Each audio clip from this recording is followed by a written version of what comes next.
اسلام کی غیرت ہے یا انسانیت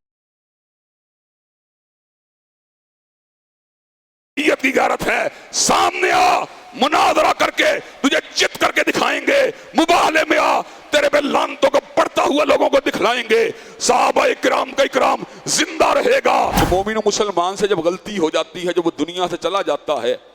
تو پھر ہمیں اس کا بغض اپنے دل میں نہیں پالنا چاہیے، ہمیں پھر دعا مانگنی چاہیے، ربنا اغفر لنا ولاخواننا الذین سبقونا بالایمان، اے ہمارے پروردگار ہمیں بھی معاف کر دے اور جو ایمان پر رخصت ہوئے انہیں بھی معاف کر دے۔ اسی لیے حضرت رسول اللہ نے کہا تھا لا تسبوا الاموات، کہ مردوں کو گالی مت دو۔ مردوں کو گالی دینا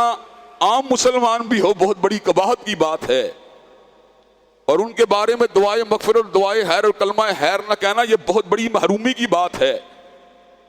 اور اگر یہ حرکت کسی ولی اللہ کے ساتھ کی جائے یہ بہت بڑی خرابی کی بات ہے، اور یہ حرکت کسی صحابی رسول کے ساتھ کی جائے تو یہ مزید قباحت کی بات ہے، اور صحابہ کی جماعت کے ساتھ کی جائے تو بہت ہی بڑی بے غیرتی اور بے حمیتی کی بات ہے۔ جیلم میں بیٹھا ہوا ملعون، بے غیرت، بے حمیت اور دین سے بے بہرا اور فساد کو پھیلانے والا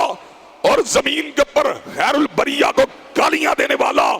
سیدنا امیر معاویہ کو کبھی ڈھکے چھپے الفاظ کے اندر اور کبھی اشارت کنایوں کے اندر ان پہ لعنتیں بھیجنے والا اور ان کا دفاع کرنے والوں کو ناسبی قرار دینے والا اور ان کے پر لعنتیں بھیجنے والا، اور پھر اس گروہ کے اندر سیدہ صدیقہ پہ تبرہ کرنے والا، سیدنا طلحہ بن عبید اللہ کو گالیاں دینے والا، اور حضرات گرامی قدر حواری رسول زبیر ابن عوام کو گالیاں دینے والا، جنگ جمل کے اندر موجود صحابہ کو گالیاں دینے والا، جنگ صفین کے صحابہ کو گالیاں دینے والا، اسلاف امت کو گالیاں دینے والا، ابن تیمیہ کو گالیاں دینے والا، علامہ شہید کو گالیاں دینے والا،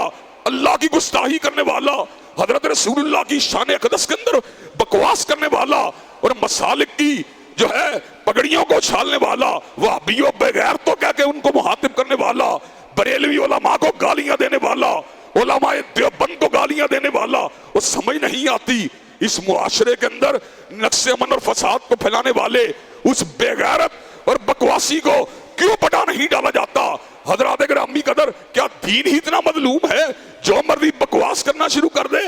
کیا دین ہی اتنا مظلوم ہے جو مرضی بے غیرتیاں کرنا شروع کر دے؟ حضرات گرامی قدر ہم نے گامدی صاحب کے خلاف بھی بات کی، لیکن اس لیے ادب کے ساتھ بات کی وہ متانت والے ہیں۔ ہم نے طاہر القادری صاحب کے افکار کے ساتھ بھی اختلاف کیا، لیکن متانت کے ساتھ اختلاف کیا، اس لیے کہ ان کے اندر بھی متانت موجود ہے۔ ہم شیعہ علماء کے ساتھ بھی بیٹھتے ہیں لیکن متانت کے ساتھ بات کرتے ہیں۔ اس کے الفاظ پہ غور کریں، میں اس کی بولتی بند کر دوں گا، میں اس میں قلہ گاڑ دوں گا، میں نے اس کی جناب فلاں چیز کر دی، فلاں چیز کر دی، کم بابے نے پایا ہے۔ اس بکواس کرنے والے کو، بےہودہ زبان بولنے والے کو، جسے ڈائلاگ کرنے کی صلاحیت نہیں ہے اور ہر ایک کو تو تکار کر کے بات کرتا ہے، اور سامنے آ، بے غیرت چوہے چھپا ہوا ہے، کہتا ہے مجھ سے بات نہیں کرتے، کوئی بڑا سامنے لا، اور بے غیرت میں تجھے قیامت تک چالی دیتا ہوں، مرکز میں آ، تجھ سے مناظرہ کرنے کے لیے تیار ہیں، مباہلہ کرنے کے لیے تیار ہیں، شرط یہ ہے لکھ کے دو تیری شکست جو ہے تیرے فرقے کی شکست ہوگی، اور لکھ کے دے بے غیرت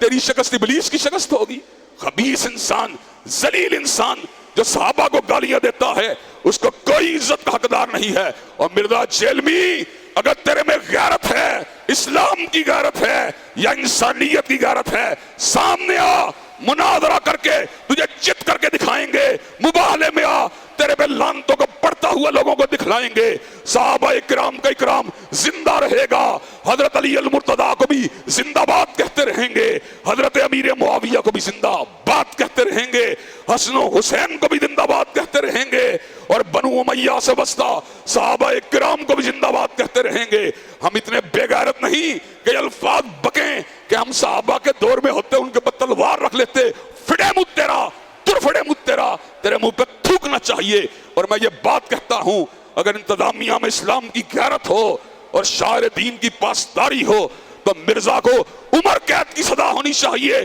پابند سلاسل ہونا چاہیے، زبان بندی کے اوپر کام ہونا چاہیے۔ کیا مرزا کی زبان بندی ہونی چاہیے کہ نہیں ہونی چاہیے؟ اور مرزا کی زبان بندی ہونی چاہیے کہ نہیں ہونی چاہیے؟